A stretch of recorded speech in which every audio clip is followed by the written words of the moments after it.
Bonjour, dans cette capsule, nous allons voir le graphe et son vocabulaire. C'est la notion que nous allons aborder dans le prochain chapitre. Allons voir un exemple qui introduit cette notion. Une compagnie aérienne offre à ses clients des vols qui desservent plusieurs grandes villes canadiennes. Le tableau ci-contre présente ces liaisons.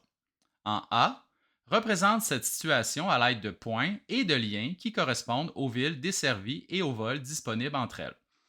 On voit qu'il y a déjà des points qui sont associés aux grandes villes canadiennes présentes dans le tableau.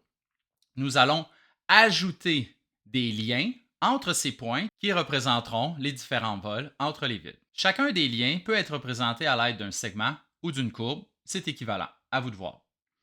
Pour la première liaison, Montréal-Québec, j'ai choisi un segment. Je relie Montréal et Québec. Montréal-Toronto, encore une fois, j'ai choisi un segment. Ensuite, la liaison Montréal-Vancouver, je pourrais créer mon lien en passant au-dessus de la liaison Montréal-Toronto ou en dessous. Je vais préférer passer au-dessus pour éviter de futurs croisements qui pourraient y avoir lieu avec mes liaisons à venir. Ainsi, mon résultat sera beaucoup plus facile à lire.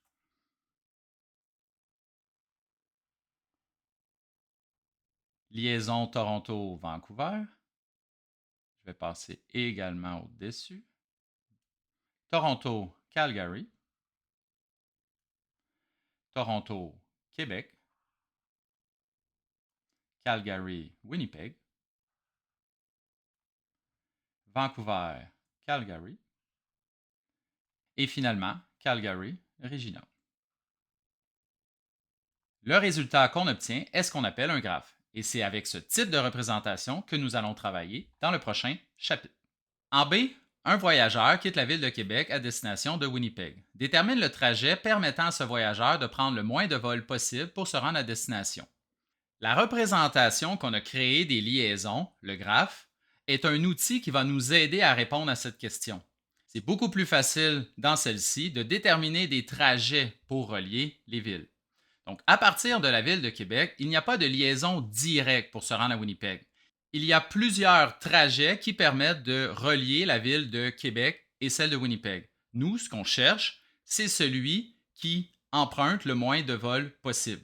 Donc, pour ce faire, nous passerons par la ville de Toronto, Calgary, pour atteindre la destination de Winnipeg. Pour représenter ce trajet, on va utiliser la première lettre de chacune des villes, qui est associée à un des points, et on va séparer chacune des villes par un tiret. Donc, on obtient Québec, Toronto, Calgary et finalement Winnipeg.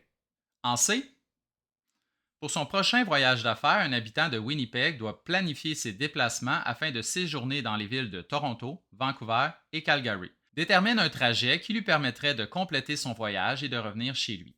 Donc, à partir de Winnipeg, donc évidemment, ce sera ma ville de départ, je sépare la ville suivante par un tiret. Je pourrais me rendre à Calgary, suivi d'une escale à Toronto pour la ville suivante. Ensuite, Vancouver. Je reviens par la liaison qui mène à Calgary. Et finalement, le voyageur revient chez lui à Winnipeg. Ce serait l'un des trajets permettant au voyageur de compléter ses déplacements. Évidemment, il y aurait d'autres trajets possibles.